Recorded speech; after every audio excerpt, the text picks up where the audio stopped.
नमस्कार दोस्तों। हम पिछले वीडियो के अंदर राजस्थान के भौतिक वर्गीकरण के अंदर पूर्वी मैदानी प्रदेश की बात कर रहे थे। पूर्वी मैदानी प्रदेश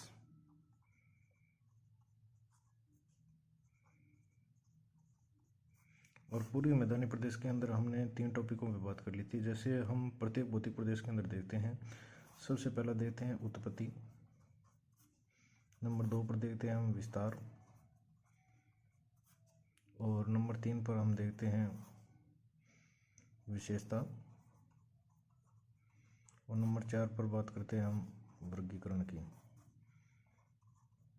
तो दोस्तों, हमने ये जो पूर्वी मैदानी प्रदेश है इसकी उत्पत्ति के बारे में बात कर ली थी, विस्तार के बारे में बात कर ली थी, और विशेषता के बारे में बात कर ली थी। वर्गीकरण के बारे में हमारी बात चल रही थी। तो ये जो पूर्वी मैदानी प्रदेश है उसको हमने 3 भागों में विभाजित किया था।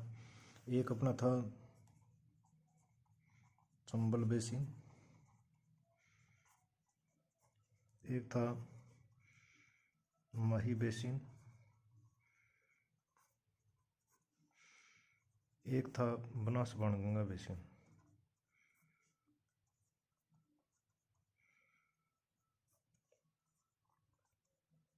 बनास बाणगंगा बेसिन, इसमें से हमने चंबल बेसिन की बात कर ली थी। आज दोस्तों हमें माही बेसिन के बारे में बात करनी है।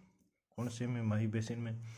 तो हमने पीछे देखा था कि माही बेसिन के अंदर कौन कौन से जिले सम्मिलित किए गए हैं। तो माही बेसिन के अंदर 3 जिले सम्मिलित किए गए दोस्तों, डूंगरपुर,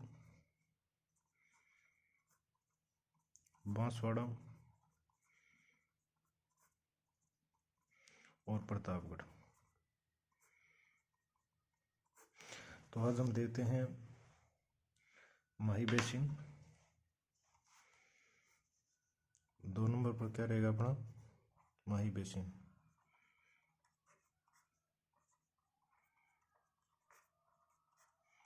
माही बेसिन की बात करते हैं दोस्तों। तो माही बेसिन क्या है कि जो डूंगरपुर, बांसवाड़ा और प्रतापगढ़ में माही नदी, ये जो माही नदी गुजरती है, ये अपने मान लेते हैं ये डूंगरपुर है, इधर ये डूंगरपुर है और ऐसे गुजरती है माही नदी। डूंगरपुर बांसवाड़ा मान लेते हैं दोस्तों, यहाँ पर डूंगरपुर बांसवाड़ा है। और डूंगरपुर बांसवाड़ा से जो माही नदी गुजरती है, तो माही नदी के जो आसपास का क्षेत्र होता है, आसपास का जो मैदानी प्रदेश होता है, उसे क्या कहा जाता है दोस्तों? माही बेसिन कहा जाता है। कहते हैं डूंगरपुर, प्रतापगढ़ और बांसवाड़ा। डूंगरपुर, प्रतापगढ़ और बांसवाड़ा के अंदर माही बेसिन,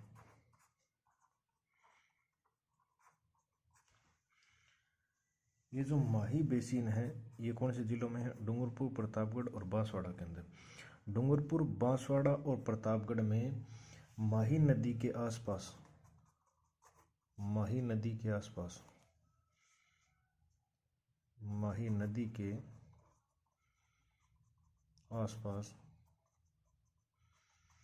जो मैदानी प्रदेश है, माही नदी के आसपास मैदानी प्रदेश है, उसे क्या कहा जाएगा दोस्तों? माही बेसिन कहा जाएगा। चंबल बेसिन देखा था हमने, आज माही बेसिन की बात कर रहे हैं। तो माही बेसिन कौन से जिलों में है? सबसे पहले तो ये याद रखना दोस्तों, डूंगरपुर, बांसवाड़ा और प्रतापगढ़ के अंदर। डूंगरपुर, प्रतापगढ़ और बांसवाड़ा में कौन सी नदी निकलती है? माही नदी। डूंगरपुर, प्रतापगढ़ और बांसवाड़ा माही नदी से संबंधित है। तो माही नदी के जो आसपास का जो मैदानी क्षेत्र है या मैदानी भाग है या मैदानी प्रदेश है, उसे कहा जाएगा माही बेसिन। और माही बेसिन है दोस्तों, इस माही बेसिन को हम 3 भागों में बांट सकते हैं। माही बेसिन को कितने भागों में विभाजित किया जा सकता है? 3 भागों में विभाजित किया जा सकता है। पहला है 56 का मैदान, 56 का मैदान। नंबर 2 पर बात करते हैं तो कंठल का मैदान।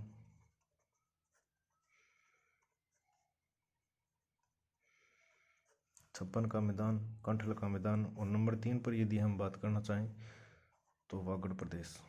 कौन सा प्रदेश दोस्तों? वागड़ प्रदेश। सबसे पहले तो हमने पूर्वी मैदानी प्रदेश को कितने भागों में विभाजित किया? 3 भागों में।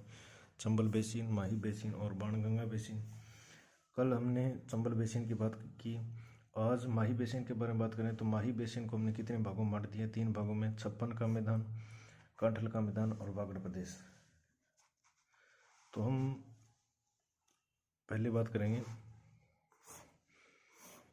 छप्पन के मैदान की, कि ये छप्पन का मैदान क्या है। छप्पन का मैदान प्रतापगढ़ और बांसवाड़ा, प्रतापगढ़ व बांसवाड़ा,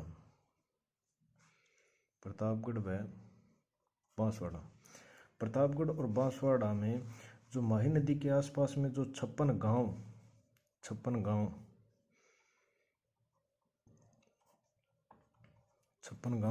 व नदी नाले, 56 गांव या नदी नालों का जो समूह है,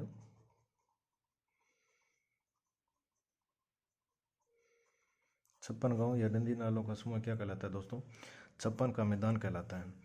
छप्पन का मैदान का संबंध कौन कौन से जिलों से है? अपने ये याद रखना है कि छप्पन का मैदान पहले बात तो माही नदी से संबंधित है, माही नदी अर्थात माही बेसिन से संबंधित है। और कौन कौन से जिलों में है? प्रतापगढ़ में है और बांसवाड़ा के अंदर है।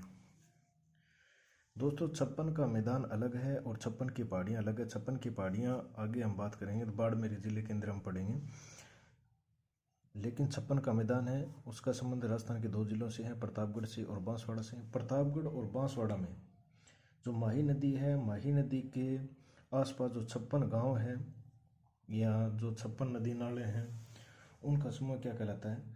छप्पन का मैदान कहलाता है। लेकिन छप्पन की पहाड़ियाँ कहाँ देखेंगे हम? सिवाना में। और सिवाना कहाँ है? बालोतरा के अंदर। और बालोतरा कहाँ है? बाड़मेर में। यही नोट लगा कर देखते हैं हम। छप्पन की पहाड़ियाँ, छप्पन की पहाड़ियाँ यहीं क्लियर कर लेते हैं दोस्तों। छप्पन की पहाड़ियाँ कहाँ है? सिवाना के अंदर। और सिवाना कहाँ है? बालोतरा में। और बालोतरा कहाँ है? बाड़मेर के अंदर। तो छप्पन की पहाड़ियों का संबंध कौन से डिस्ट्रिक्ट से हो जाएगा? बाड़मेर से। और छप्पन के मैदान का संबंध कौन से जिलों से हो जाएगा? प्रतापगढ़ से और बांसवाड़ा से। ये हो गया छप्पन के मैदान की बात। आगे देखते हैं तो आगे हम देखते हैं कांठल का मैदान। कांठल का मैदान, ये कांठल का मैदान कौन सा है दोस्तों? प्रतापगढ़ के अंदर जो माही नदी का तटवर्ती मैदानी या माही नदी के जो किनारे की भूमि है, प्रतापगढ़ के अंदर, प्रतापगढ़ में माही नदी के किनारे की भूमि, माही नदी के किनारे की भूमि, माही नदी के किनारे की भूमि या माही नदी के जो प्रतापगढ़ में माही नदी के किनारे की भूमि या माही नदी के जो तटवर्ती भूमि है, वो क्या कहलाती है दोस्तों? कांठल का मैदान कहलाती है। ये कांठल, ये प्रतापगढ़ का पौराणिक नाम या प्राचीन नाम भी मिलता है दोस्तों। तो याद रखना है कि कांठल के मैदान का संबंध कौन से जिले से है? प्रतापगढ़ जिले से है। छप्पन के मैदान का संबंध कौन से जिलों से है? प्रतापगढ़ और बांसवाड़ा 2 जिलों से है। लेकिन अकेला प्रतापगढ़ से किसका संबंध है? तो कांठल के मैदान का संबंध है दोस्तों। आगे हम बात करते हैं वागड़ प्रदेश की। आगे बात करते हैं दोस्तों वागड़ प्रदेश या वागड़ प्रदेश। वागड़ प्रदेश, वागड़ प्रदेश की बात करेंगे दोस्तों। ये वागड़ प्रदेश क्या है? वागड़ प्रदेश का संबंध दोस्तों 2 जिलों से है, डूंगरपुर और बांसवाड़ा से। डूंगरपुर और बांसवाड़ा से। डूंगरपुर और बांसवाड़ा के अंदर जो माही नदी के द्वारा जो विखंडित पहाड़ियाँ होती हैं, ये माही नदी अपने आती है डूंगरपुर बांसवाड़ा के अंदर।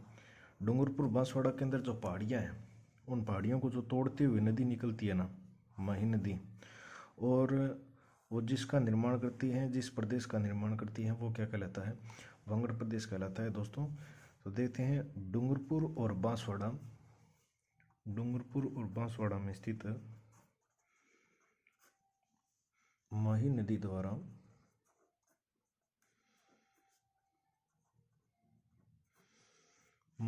द्वारा विखंडित पहाड़ी क्षेत्र, द्विखंडित पहाड़ी क्षेत्र क्या कहलाता है दोस्तों? वंगड़ प्रदेश कहलाता है। एक बार तीनों को हम एक साथ में देख लेते हैं। एक हमने पढ़ा है वंगड़ प्रदेश। एक हमने पढ़ा है कंठल। तो वंगड़ प्रदेश का संबंध कौन से जिलों से हो जाएगा? डूंगरपुर से और बांसवाड़ा से। कंठल प्रदेश का संबंध कौन से जिले से हो जाएगा? प्रतापगढ़ से। एक हमने पढ़ा था छप्पन का मैदान। छप्पन के मैदान का संबंध कौन से जिलों से हो जाएगा? प्रतापगढ़ और बांसवाड़ा से। और एक हमने पढ़ा था छप्पन की पहाड़ियाँ, और छप्पन की पहाड़ियों का संबंध कहाँ से हो जाएगा? सिवाना है बालोतरा में, और बालोतरा कौन से जिले में? बाड़मेर में। याद रखना दोस्तों। जो माही बेसिन को प्राचीन काल में किस नाम से जाना जाता था? ये जो अपना माही बेसिन है, माही बेसिन को प्राचीन काल में किस नाम से जाना जाता था दोस्तों? तो माही बेसिन को प्राचीन काल में पुष्य प्रदेश कहा जाता था। पुष्य प्रदेश कहा जाता था। इसको और अच्छे से क्लियर करूँगा मैं दोस्तों। जो अपना अपवा तंत्र वाला टॉपिक है, इसके अंदर जब हम माही नदी पढ़ेंगे तो देखेंगे कि इसे पुष्य प्रदेश क्यों कहा जाता था। ये हमने बात की थी, चंबल बेसिन की बात की और माही बेसिन की बात की। अब आगे हम 3 नंबर पर एक बात करना चाहेंगे बनास बाणगंगा बेसिन की। बनास और बाणगंगा बेसिन। बनास और बाणगंगा बेसिन।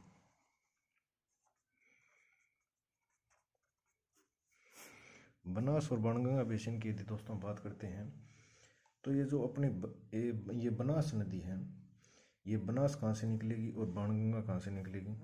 तो ये मान लेते हैं अपने जयपुर, विराट की पहाड़ी मान लेते हैं, विराट जयपुर। और ये मान लेते हैं, यहाँ मान लेते हैं खमनौर। खमनौर कौन से जिले में पड़ता है दोस्तों? राजसमंद में। विराट से कौन सी नदी का उद्गम होता है? तो विराट से बाणगंगा नदी का उद्गम होता है। ये बाणगंगा नदी है। और अपने ये मान लेते हैं यमुना नदी मान लेते हैं दोस्तों। तो ये बाणगंगा नदी किस में मिलेगी? यमुना के अंदर मिलेगी। ये मान लेते हैं कौन सी नदी? बाणगंगा नदी। बाणगंगा नदी है। और ये जो यहाँ से नदी निकलेगी, और एक नदी यहाँ से निकलती है दोस्तों, अपने पीछे देखा था चंबल नदी। ये चंबल नदी किस नदी में मिलती है? ये चंबल नदी भी यमुना नदी में मिलती है। और ये जो बनास नदी है, ये बनास नदी किस नदी की सहायक नदी है? तो ये बनास नदी चंबल नदी की सहायक नदी है। तो ये खमनौर की पहाड़ी से निकल कर किस नदी में मिलेगी? ये चंबल नदी है। ये बनास नदी है। ये बनास है। बनास नदी किसकी सहायक नदी है? चंबल नदी की। तो ये चंबल में मिल जाएगी। बाणगंगा किसकी सहायक नदी है? यमुना की। तो ये किस में मिल जाएगी? यमुना के अंदर मिल जाएगी। एक यहाँ पर मैदानी भाग आता है दोस्तों, इसे कहा जाता है रोही का मैदान। रोही का मैदान। एक यहाँ पर आता है जिसे कहा जाता है मालपुरा करौली का मैदान। मालपुरा करौली का मैदान। और एक अपना यहाँ पर आता है, ये जो बनास नदी है यहाँ पर आता है खिराड़ प्रदेश, खिराड़ प्रदेश आ जाएगा। इसे खमनोर को थोड़े नीचे कर लेते हैं दोस्तों, क्योंकि ये अपनी चंबल नदी बड़ी बन गई। तो यहाँ पर आ जाएगा खिराड़ प्रदेश। यहाँ पर कौन सा आ जाएगा? खिराड़ प्रदेश आ जाएगा।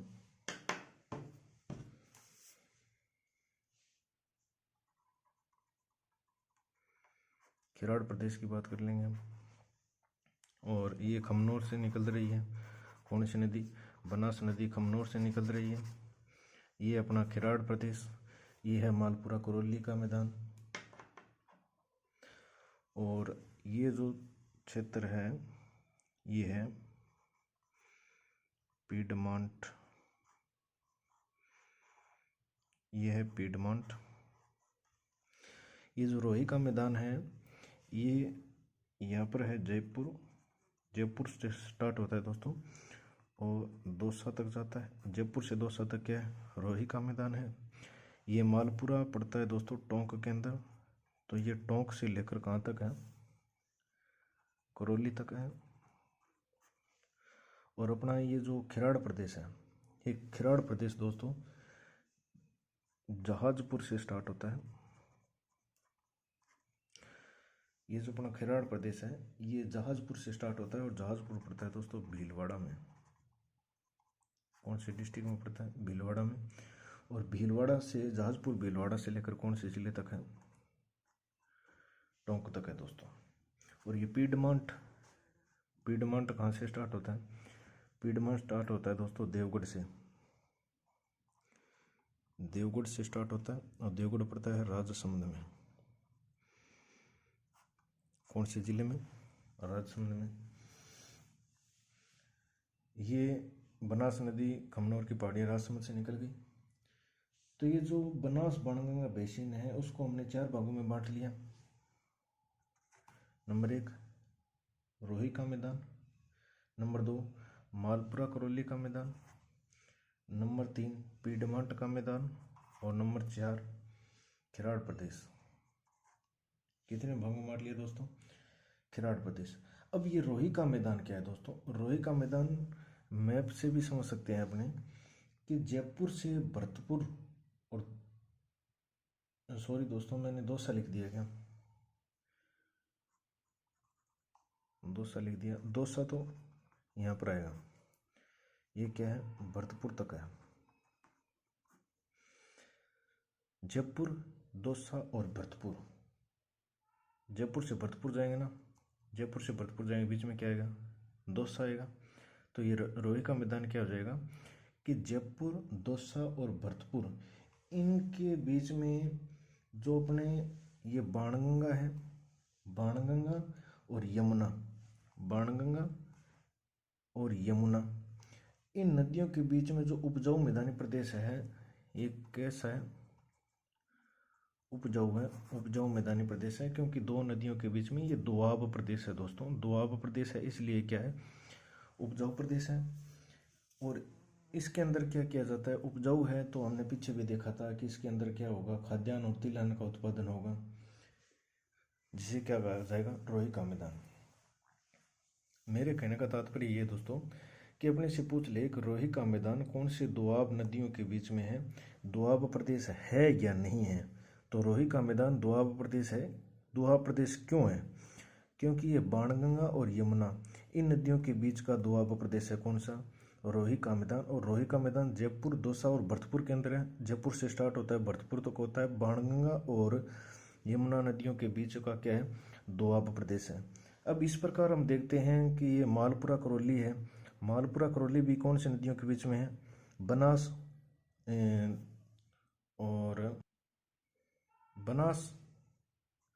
और बाणगंगा, इन दोनों के बीच में आ रहा है। मालपुरा करौली का मैदान कौन कौन सी नदियों के बीच में आ रहा है दोस्तों? ये जो रोही का मैदान है ये तो इन 2 नदियों के बीच में है था, बाणगंगा और यमुना, इनका दोआब प्रदेश हो गया। और ये जो मालपुरा करौली का मैदान है ये बाणगंगा और बनास नदियों के बीच का दोआब प्रदेश है, जो मालपुरा टोंक से स्टार्ट होता है और कहाँ तक है, करौली तक है। इस प्रकार हम पीडमांट का देते हैं। जो पीडमांट है वो पीडमांट कहाँ से शुरू होता है, देवगढ़ से शुरू होता है। देवगढ़ भीलवाड़ा के, देवगढ़ राजसमंद केंद्र और ये भीलवाड़ा तक है दोस्तों। ये पीडमांट का मैदान है, ये भीलवाड़ा तक है, जो अरावली से अलग है दोस्तों। ये पीडमांट का मैदान क्या है, अरावली से अलग है। ये एक निर्जन पहाड़ी क्षेत्र है दोस्तों। पीडमांट का मैदान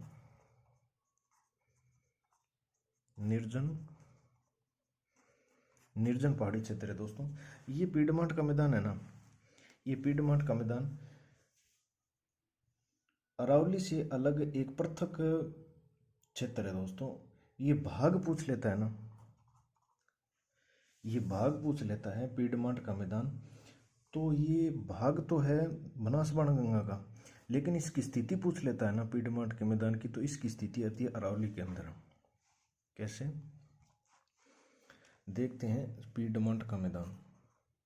पीडमांट, ये जो पीडमांट क्षेत्र है ना, यदि ये भाग पूछ लेता है कि पीडमांट है, ये पीडमांट भाग किसका है, तो भाग तो दोस्तों बनास बाणगंगा बेसिन का है।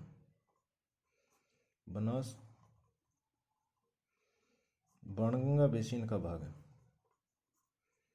लेकिन ये पीडमांट का मैदान यदि अवस्थिति पूछ लेता है, अवस्थिति पूछ लेता है, तो ये अवस्थिति है दोस्तों अरावली हो जाएगी। अरावली क्यों हो जाएगी, क्योंकि ये अरावली से ही एक पृथक भाग है, अरावली से टूटा हुआ भाग है और निर्जन पहाड़ी क्षेत्र है, इसलिए इसकी अवस्थिति क्या हो जाएगी, लोकेशन तो हो जाएगी अरावली के अंदर, लेकिन ये भाग किसका हो जाएगा, बनास बाणगंगा बेसिन का। इसी प्रकार खिराड़ प्रदेश है दोस्तों। खिराड़ प्रदेश जहाजपुर भीलवाड़ा से तो स्टार्ट होता है, जहाजपुर भीलवाड़ा से क्या होता है, स्टार्ट होता है, और टोंक जहाजपुर भीलवाड़ा से कहाँ तक है, टोंक तक है। और ये बनास नदी द्वारा उपजाऊ मैदानी प्रदेश है दोस्तों। कौन सी नदी द्वारा, बनास नदी द्वारा उपजाऊ प्रदेश है। यदि हमें क्वेश्चन के रूप में से पूछ लेता है, मैं आपको दोबारा बता देता हूँ दोस्तों कि रोही का मैदान कौन सी दो आब नदियों के बीच का भाग है, तो ये बनास और यमुना के बीच का भाग है। और यदि हमें पूछ लेता है मालपुरा करौली का मैदान, तो मालपुरा करौली का मैदान कौन कौन सी नदियों के बीच का है, बनास और बाणगंगा। और यदि पीडमांट पूछ लेता है, तो पीडमांट भाग तो है दोस्तों बनास बाणगंगा बेसिन का, लेकिन इसकी लोकेशन पूछ लेता है, अवस्थिति पूछ लेता है, तो कौन सी हो जाएगी, अरावली हो जाएगी। इसी प्रकार खिराड़ प्रदेश है। खिराड़ प्रदेश किसका है, जहाजपुर भीलवाड़ा से लेकर टोंक, इनके मध्य जो ये जो बनास नदी है, ये अपनी कौन सी नदी है, बनास नदी है। इस बनास नदी के द्वारा जो उपजाऊ मैदानी प्रदेश का निर्माण होता है ना, वो कहलाता है अपना खिराड़ प्रदेश। तो आगे क्वेश्चन के रूप में यदि बात करते हैं दोस्तों, इसमें क्वेश्चन किस प्रकार से आएगा, क्वेश्चन के रूप में बात करेंगे। आगे देखते हैं क्वेश्चन के रूप में, इसमें से क्वेश्चन कैसे पूछेगा कि निम्नलिखित में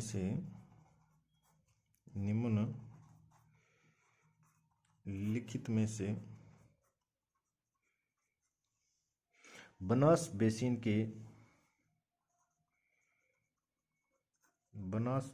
के उत्तरी भागों को क्या कहा जाता है, उत्तरी भाग को कहा जाता है, उत्तरी भाग को क्या कहा जाता है। नंबर 1 ऑप्शन रोही दोआब प्रदेश, रोही दोआब प्रदेश। नंबर 2 पर बात करते हैं तो मालपुरा करौली मैदान, मालपुरा करौली मैदान।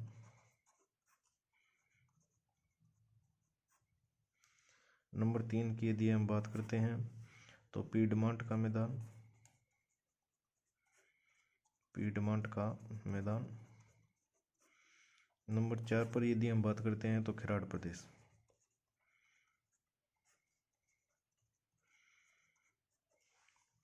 तो यदि हमने मैप में अच्छे से समझा दोस्तों तो हम इस क्वेश्चन का आंसर आसानी से दे सकते हैं। ये क्या पूछ रहा है?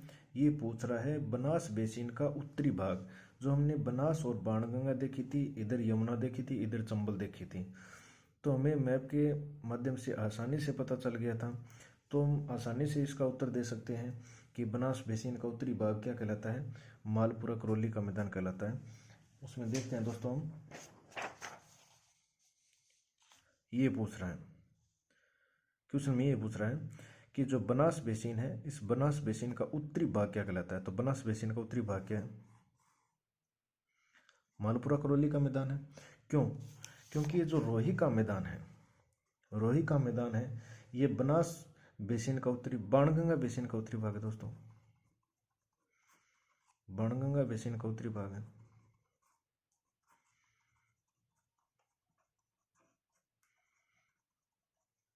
और कौन कौन से, ये दोआब, दोआब है ना, तो ये कौन कौन सी नदियों के बीच का दोआब प्रदेश है?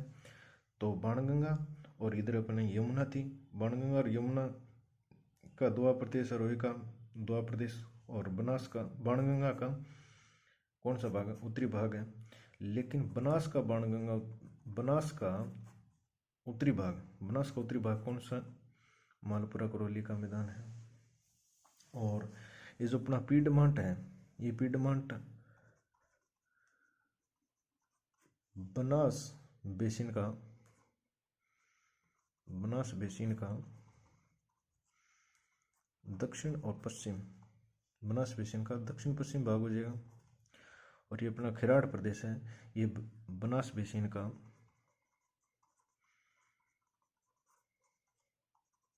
कौन सा भाग है? दक्षिण भाग है। मैप में देखते हैं अपने क्या देखा था? रोही का मैदान देखा था, बाणगंगा का उत्तरी भाग, बनास देखा था, मालपुरा करौली का उत्तरी, ये मालपुरा करौली बनास का उत्तरी भाग है, रोही बाणगंगा का उत्तरी भाग है। और ये पीडमांट है, ये पीडमांट, ये जो बनास बेसिन है ना, ये बनास बेसिन का कौन सा भाग है? ये तो पश्चिम हो गया, और ये दक्षिण हो गया, तो ये पश्चिम दक्षिण में स्थित है ना पीडमांट, तो ये पीडमांट हो जाएगा बनास बेसिन का दक्षिण पश्चिम भाग। और ये जो खिराड़ प्रदेश है, ये कौन सी में? बनास बेसिन है, इसके दक्षिण में स्थित है ना, तो ये बनास बेसिन का दक्षिण भाग हो जाएगा कौन सा? खिराड़ प्रदेश। तो इस प्रकार दोस्तों हमने राजस्थान के दो भौतिक प्रदेशों को कंप्लीट कर लिया है। पहला पढ़ा था हमने हाड़ौती का पठार, हाड़ौती का पठार। नंबर 2 पर हमने बात की थी पूर्वी मैदानी प्रदेश, पूर्वी मैदानी प्रदेश। और इन दो के बारे में हमने अच्छे से 4 टॉपिकों के माध्यम से इसकी उत्पत्ति, इनका विस्तार, इनकी विशेषता और इनका वर्गीकरण, 4 टॉपिकों के माध्यम से अपने 2 कंप्लीट कर लिए, भौतिक प्रदेश हाड़ौती का पठार और पूर्वी मैदानी प्रदेश। इसी प्रकार दोस्तों हम आगे पढ़ेंगे जो अपना अरावली पर्वतीय प्रदेश है। नंबर 3 का आता है अरावली, अरावली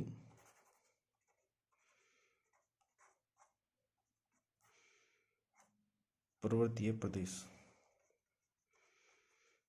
अरावली को पढ़ेंगे हम दोस्तों 3 नंबर पर। तो वही अपने उत्पत्ति है, वही अपना विस्तार है, वही अपनी विशेषता है, वही अपना वर्गीकरण है। उससे पहले हमें एक चीज़ और देते हैं दोस्तों, ये जो पूर्वी राजस्थान है, ये पूर्वी मैदानी प्रदेश है, और ये अपना जो पश्चिमी मरुस्थलीय प्रदेश है, थार का मरुस्थल है, इनकी सीमा का निर्धारण कौन सा भौतिक प्रदेश करता है? तो अरावली पर्वतीय प्रदेश करता है। कौन सी? राजस्थान में पूर्वी मैदानी प्रदेश, राजस्थान में पूर्वी मैदानी प्रदेश। और ये जो अपना थार का मरुस्थल है, थार का मरुस्थल, इन दोनों के बीच में सीमा का निर्धारण कौन सा भौतिक प्रदेश करेगा दोस्तों? अरावली करेगा। क्योंकि मैंने कल भी बताया था कि ये मान लेते हैं अपने अरावली है। अरावली के पूर्वी सीमा में कौन सा है? पूर्वी मैदानी प्रदेश है, पूर्वी मैदानी प्रदेश है। और पश्चिमी साइड में कौन सा है? थार का मरुस्थल है। और इनकी सीमा का निर्धारण अरावली करती है।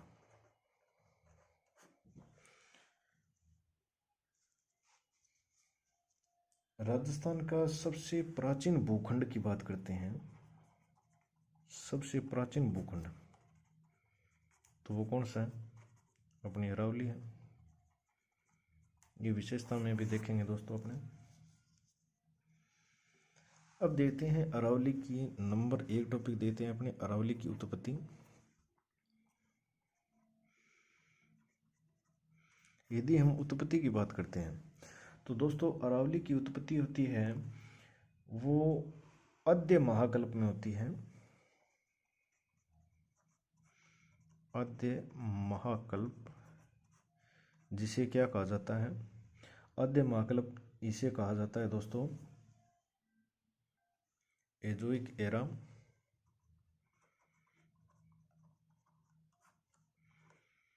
एजोइक एरा या pre Palaeozoic era, pre Palaeozoic, pre Palaeozoic era. उत्पत्ति अद्य महाकल्प जिसे कहा जाता है एजोइक एरा या प्री पैलियोजोइक एरा, इसके पूर्वी प्राथमिक युग, पूर्व प्राथमिक युग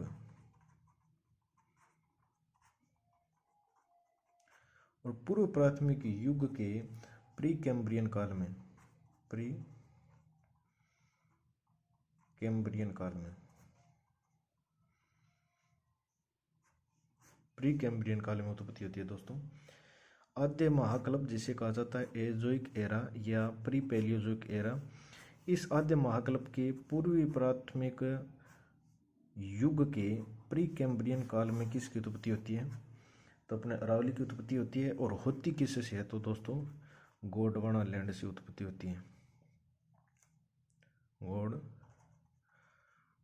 लैंड से। गोंडवाना लैंड से किसकी उत्पत्ति होती है? अरावली की उत्पत्ति होती है।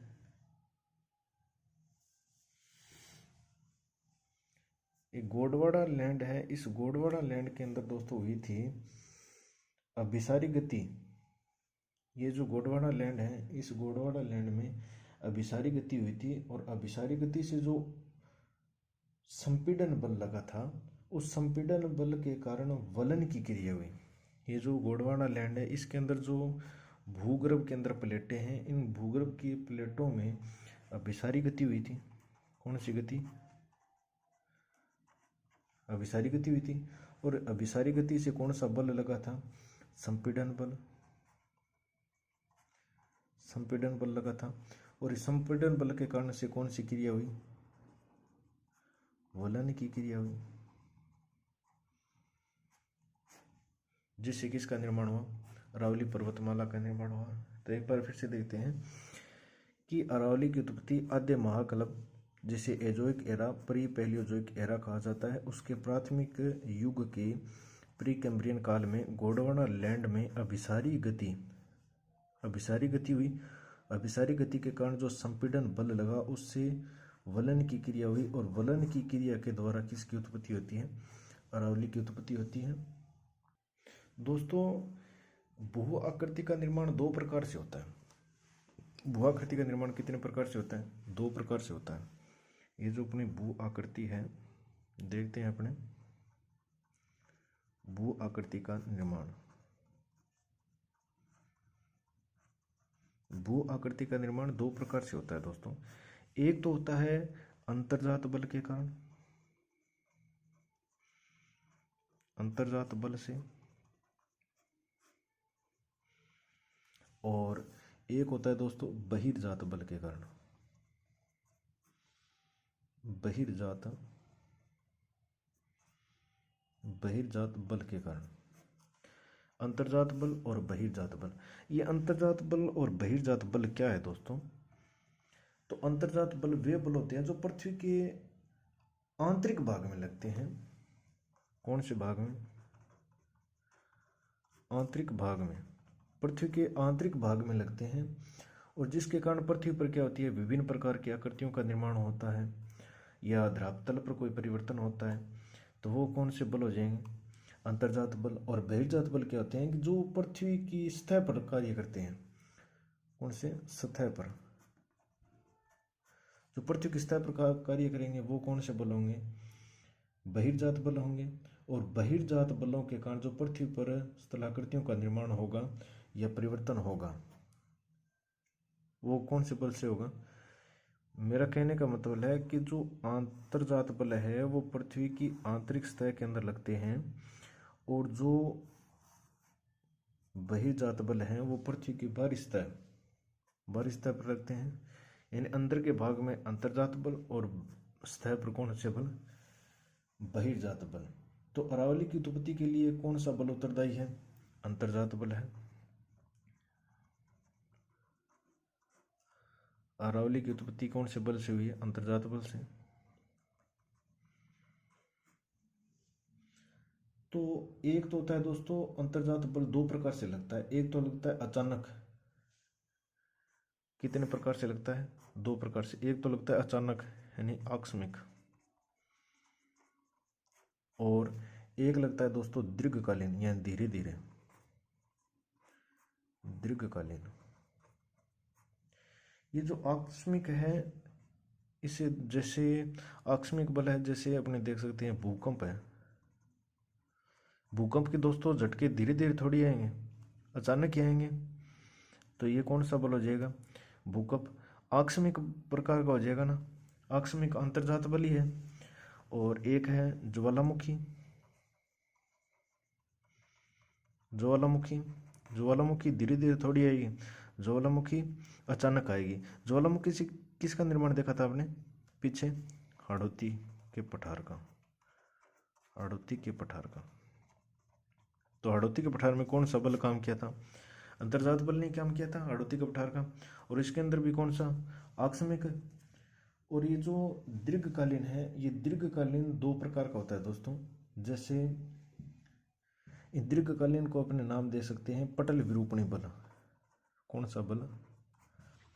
पटल विरूपणी बल। पटल विरूपणी बल। ये भी दो प्रकार से लगता है दोस्तों। एक तो होता है अपना जो पर्वतों का निर्माण करता है, जिसे हम कह सकते हैं पर्वत निर्माणकारी बल। पर्वत निर्माणकारी बल। और दूसरा हम कह सकते हैं दोस्तों महाद्वीप निर्माणकारी बल। महाद्वीप निर्माणकारी बल।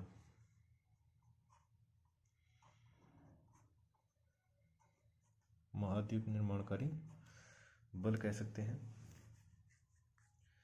ये जो पर्वत निर्माणकारी बल होता है दोस्तों ये भी दो प्रकार का होता है। जो पर्वतों का निर्माण होगा ना वो भी दो प्रकार से होगा। इसके अंदर पर्वत निर्माणकारी बल के अंदर एक तो होता है संपीड़न बल। संपीड़न बल। और एक बल होता है दोस्तों तनाव मूलक बल। तनाव मूलक बल होता है दोस्तों। संपीड़न बल के कारण क्रिया होती है वो होती है वलन की क्रिया। कौन सी क्रिया होती है? वलन की क्रिया होगी दोस्तों।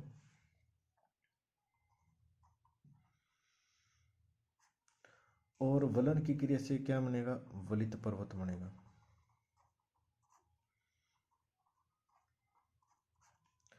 जैसे अपने अरावली देखा था। ये देखना चाहते दोस्तों कि जो अपने अरावली है इसे कहते हैं अरावली वलित पर्वतमाला कहते हैं। पर्वतमाला पर्वतों की माला या पर्वतों की श्रेणी, एक के बाद एक पर्वत है, इसे हम कहते हैं पर्वतमाला। वलित क्यों कहते हैं? क्योंकि इसका निर्माण होता है ना वो अंतर्जात बल के कारण होता है, और अंतर्जात में बल में भी दीर्घकालीन बल है, और दीर्घकालीन जिसे पटल विरूपणी बल कहा जाता है। पटल विरूपणी बल में भी पर्वत निर्माणकारी बल है, और पर्वत निर्माणकारी बल के अंदर भी कौन सा बल है? संपीड़न बल है, और संपीड़न बल के कारण वलन की क्रिया होती है, और जिससे वलित पर्वतमाला का निर्माण होता है। इससे अपने अरावली का निर्माण हुआ है, इसलिए अरावली को वलित पर्वतमाला कहा जाता है दोस्तों। और ये जो तनाव मूलक बल होता है ना, ये तनाव मूलक बल होता है, इससे भ्रंशन की क्रिया होती है दोस्तों। कौन सी क्रिया होती है? भ्रंशन की क्रिया होती है, और जिससे क्या बनते हैं? वर्षोथ, वर्षोथ या ब्लॉक पर्वतों का निर्माण होता है। कौन से पर्वतों का? ब्लॉक पर्वतों का निर्माण होता है। और अरावली का जो अपने अरावली है, इस अरावली का अर्थ ही होता है दोस्तों पर्वतों की श्रृंखला। पर्वतों की श्रृंखला, अरावली का अर्थ क्या है? पर्वतों की श्रृंखला। ये इतना हमने दोस्तों इसलिए पढ़ा था कि हम अरावली को वलित पर्वतमाला कहते हैं। तो ये वलित पर्वतमाला क्यों कहते हैं, इसको समझने के लिए हमने भू आकृतियों के निर्माण के बारे में देखा था। और हमने पीछे बात की थी अरावली में, उत्पत्ति में, कि अरावली अंतर्जात बल से निर्माण हुआ है। अंतर्जात बल भी दो प्रकार का होता है, आकस्मिक बल होता है और एक दीर्घकालीन बल होता है। दीर्घकालीन बल को हम पटल विरूपणी बल कहते हैं। और पटल विरूपणी बल भी दो प्रकार का होता है, एक तो जो पर्वतों का निर्माण करता है और एक जो महाद्वीपों का निर्माण करता है। पर्वतों का निर्माण भी दो प्रकार के बल से होता है दोस्तों, एक संपीड़न बल होता है और एक तनाव मूलक बल होता है। संपीड़न बल के कारण वलन की क्रिया होगी, जिससे वलित पर्वतमाला का निर्माण होगा, और इससे अरावली का निर्माण हुआ है। इसलिए हम अरावली को क्या कहते हैं? वलित पर्वतमाला कहते हैं। और तनाव मूलक बल है, जिसे कौन सी क्रिया होगी? भ्रंशन की क्रिया होगी। भ्रंशन से भ्रंशोत या ब्लॉक पर्वतों का निर्माण होगा। और अरावली का अर्थ देखा था हमने, अरावली का अर्थ क्या है? पर्वतों की श्रृंखला है। अब हमने एक टॉपिक पर बात की अपने अरावली की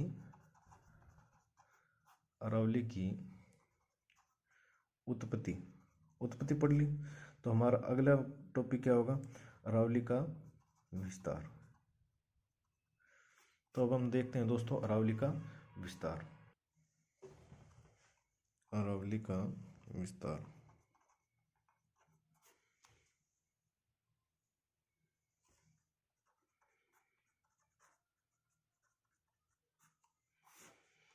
अरावली का निर्माण किससे हुआ है दोस्तों? अरावली का निर्माण हुआ है गोंडवाना लैंड से। गोंडवाना लैंड से, गोंडवाना लैंड से है। तो अरावली भाग किसका है? तो अरावली प्रायद्वीपीय पठारी प्रदेश का भाग है दोस्तों। प्रायद्वीपीय पठारी प्रदेश, प्रायद्वीपीय पठारी प्रदेश है। इसके हमने पीछे भी चर्चा की थी, जब हम हाड़ौती के पठार की बात कर रहे थे, तब हमने बात की थी इसकी अरावली पठारी प्रदेश की बात की थी, और अरावली की भी बात की थी विस्तार के बारे में। और अब हम आगे देखते हैं तो कि अरावली है, इसका भारत में विस्तार देखते हैं दोस्तों। भारत के संदर्भ में भी देखेंगे और राजस्थान के संदर्भ में भी देखेंगे। तो पहले हम भारत में देख लेते हैं। भारत में विस्तार की यदि हम बात करते हैं तो अरावली का विस्तार पालनपुर गुजरात से लेकर पालनपुर गुजरात से लेकर कहाँ तक है दोस्तों? रायसीना की पहाड़ी है दिल्ली के अंदर। रायसीना की पहाड़ी कहाँ पर है? दिल्ली के। यहाँ तक दोस्तों इसका भारत के अंदर विस्तार है। मतलब ये पालनपुर गुजरात से शुरू होती है, इनकी उत्पत्ति कहाँ से होती है? पालनपुर गुजरात से लेकर कहाँ तक फैली हुई है भारत में? रायसीना की पहाड़ी दिल्ली तक फैली हुई है। और इसकी यदि हम कुल लंबाई की बात करते हैं दोस्तों, पालनपुर गुजरात से लेकर रायसीना पहाड़ी तक यदि इसकी लंबाई की बात करते हैं तो इसकी लंबाई है दोस्तों 692 किलोमीटर। कितनी है? 692 किलोमीटर, जिसे हम राउंड फिगर में लिख सकते हैं 700 किलोमीटर। और कौन कौन से राज्यों में है? यदि हम राज्यों की बात करते हैं तो 3 राज्यों में इसका विस्तार है दोस्तों। एक तो है गुजरात में, अपने राजस्थान से निकलती है तो राजस्थान, और राजस्थान से आगे कौन से जिले में जाएगी जिला क्या ये राजस्थान से आगे कौन से राज्य में जाएगी, तो राजस्थान से आगे ये जाएगी हरियाणा में। 3 तो जिलों में विस्तार है दोस्तों। एक ये रायसीना की पहाड़ी दिल्ली के अंदर है, तो ये क्या है, केंद्र शासित प्रदेश है। दिल्ली क्या है, केंद्र शासित प्रदेश है, तो दिल्ली। यदि हमें ये पूछ लेता है कि भारत में अरावली का विस्तार कितने जिलों में है, तो अरावली का विस्तार 3 जिलों में है, गुजरात, राजस्थान और हरियाणा। और वैसे विस्तार पूछ लेता है तो 3 जिले और एक केंद्र शासित प्रदेश अपना दिल्ली, इसके अंदर इनका क्या है, विस्तार है। और यदि ये पूछ लेता है कि सर्वाधिक विस्तार कौन से राज्य में है, सर्वाधिक विस्तार के लिए दोस्तों हम बात करते हैं तो अपने राजस्थान के अंदर है। सर्वाधिक विस्तार कौन से राज्य के अंदर है, राजस्थान में। और यदि न्यूनतम विस्तार की बात करता है,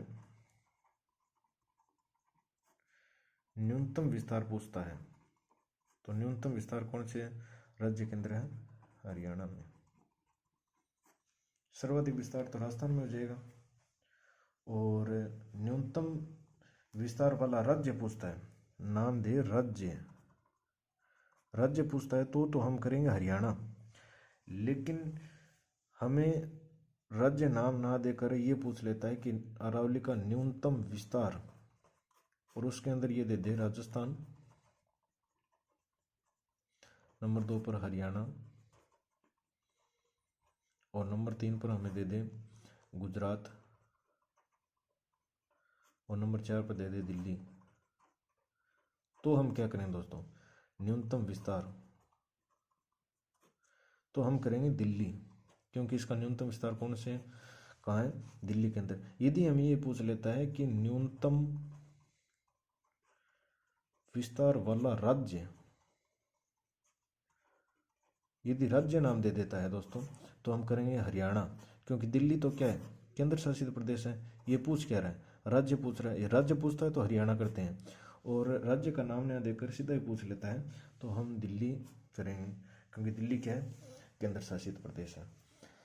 तो दोस्तों ये अपना जो हरियाणा है, हरियाणा के अंदर इसको किस नाम से जाना जाता है, हरियाणा में अरावली को किस नाम से जाना जाता है, डोसी पर्वत के नाम से जाना जाता है दोस्तों,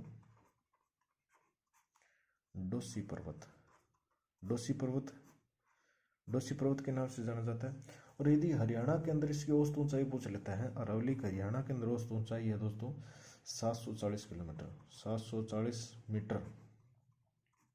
हरियाणा के अंदर औसत ऊंचाई कितनी है, 740 मीटर।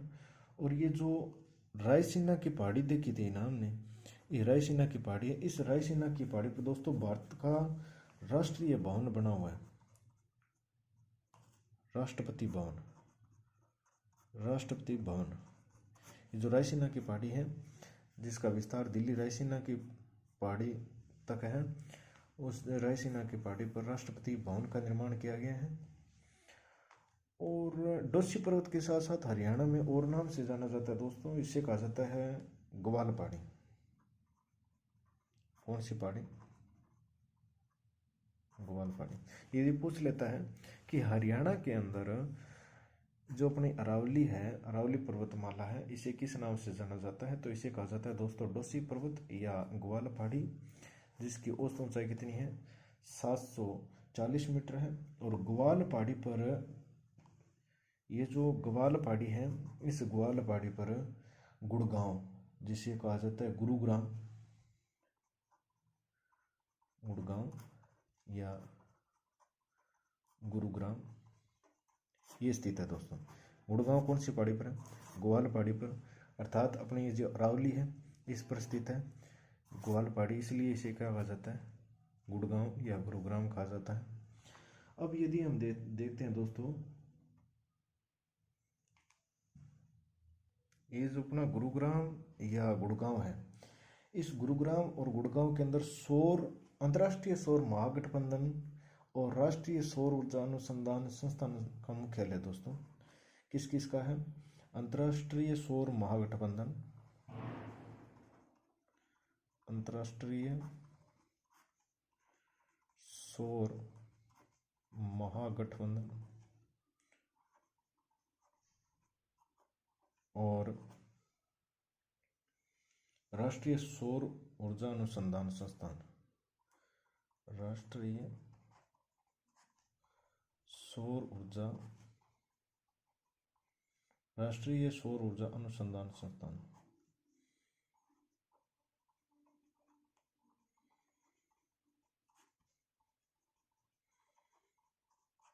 ये जो अपना डोसी पर्वत या ग्वाल पहाड़ी है, इस पर गुड़गांव या गुरुग्राम शहर बसा हुआ है और इस गुड़गांव के अंदर राष्ट्रीय सौर महागठबंधन या राष्ट्रीय सौर ऊर्जा अनुसंधान संस्थान का मुख्यालय स्थापित किया गया है दोस्तों। ये तो होगी अरावली का विस्तार कहाँ? भारत में। अब देखते हैं भारत में अरावली की विशेषता क्या क्या है। भारत में विस्तार तो देख लिया हमने, पालनपुर गुजरात से रायसीना की पहाड़ी दिल्ली तक, 3 राज्य गुजरात, राजस्थान और हरियाणा। सबसे ज़्यादा विस्तार राजस्थान के अंदर, सबसे कम राज्य पूछ लेता है तो हरियाणा। हरियाणा के अंदर डोसी पर्वत या ग्वाल पहाड़ी कहा जाता है और इस ग्वाल पहाड़ी पर गुरुग्राम या गुड़गांव स्थित है और इस गुरुग्राम के अंदर या गुड़गांव के अंदर अंतर्राष्ट्रीय सौर महागठबंधन और राष्ट्रीय सौर ऊर्जा मुख्यालय, राष्ट्रीय सौर ऊर्जा अनुसंधान संस्थान, इनका मुख्यालय स्थापित किया गया है। ये हो जाती है भारत के अंदर विस्तार की बात। अब देखते हैं अरावली की भारत में विशेषता, इसकी भारत के अंदर विशेषताएं क्या क्या हैं। विशेषताएं, तो विशेषताओं की बारे में बात करते हैं तो अरावली की पहली विशेषता है कि अरावली पर्वतमाला पंजाब के मैदान को गंगा के मैदान से अलग करती है दोस्तों। पंजाब के मैदान को गंगा के मैदान से अलग करती है, गंगा के मैदान से अलग करती है। नंबर 2 पर विशेषता की बात करते हैं तो जो गंगा नदी तंत्र है, इस गंगा नदी तंत्र को सिंधु नदी तंत्र से अलग करने वाली जो भौगोलिक संरचना है वो ही अपनी कौन सी है? अरावली है। गंगा नदी तंत्र और सिंधु नदी तंत्र, गंगा नदी तंत्र और सिंधु नदी तंत्र। गंगा नदी तंत्र और सिंधु नदी तंत्र को भी अलग करती है कौन? अरावली। पंजाब के मैदान और जो अपना पंजाब का मैदान है और गंगा के मैदान है उसको भी अलग करती है। गंगा नदी तंत्र को भी अलग करती है, सिंधु नदी तंत्र को भी अलग करती है और अरावली पर्वतमाला को महान भारतीय जल विभाजक रेखा भी कहा जाता है दोस्तों। इसे क्या कहा जाता है? महान भारतीय जल विभाजक रेखा, महान भारतीय जल विभाजक रेखा। महान भारतीय जल विभाजक रेखा क्यों कहा जाता है दोस्तों? क्योंकि ये तो गंगा नदी तंत्र है, गंगा नदी तंत्र है, ये तो बंगाल की खाड़ी में है,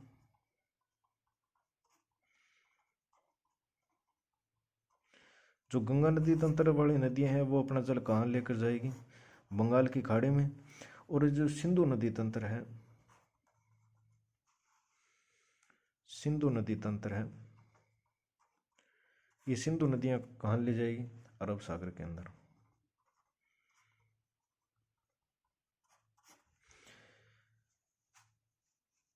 क्योंकि ये गंगा नदी तंत्र और सिंधु नदी तंत्र को, जैसे ये अपने होगी अरावली, ये अपनी अरावली हो गई, ये अपनी अरावली हो गई, तो इधर का क्या हो जाएगा? गंगा नदी तंत्र। इधर क्या क्या हो जाएगा? सिंधु नदी तंत्र।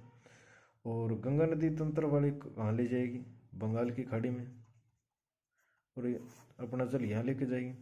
और ये जो इस साइड में ये जो सिंधु नदी तंत्र है ये कहाँ ले जाएगी? अरब सागर के अंदर। तो ये जल के विभाजन का कार्य कर रही है ना दोस्तों, इसलिए इसे क्या कहा जाता है, महान भारतीय जल विभाजक रेखा भी कहा जाता है।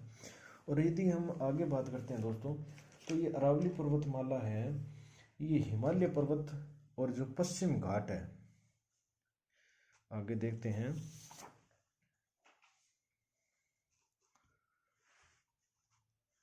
अरावली पर्वतमाला कितने नंबर की विशेषता थी दोस्तों, 4 नंबर। अरावली पर्वतमाला, अरावली पर्वतमाला हिमालय पर्वत,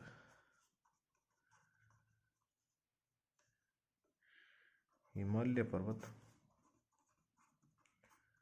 और ये जो अपना पश्चिम घाट है,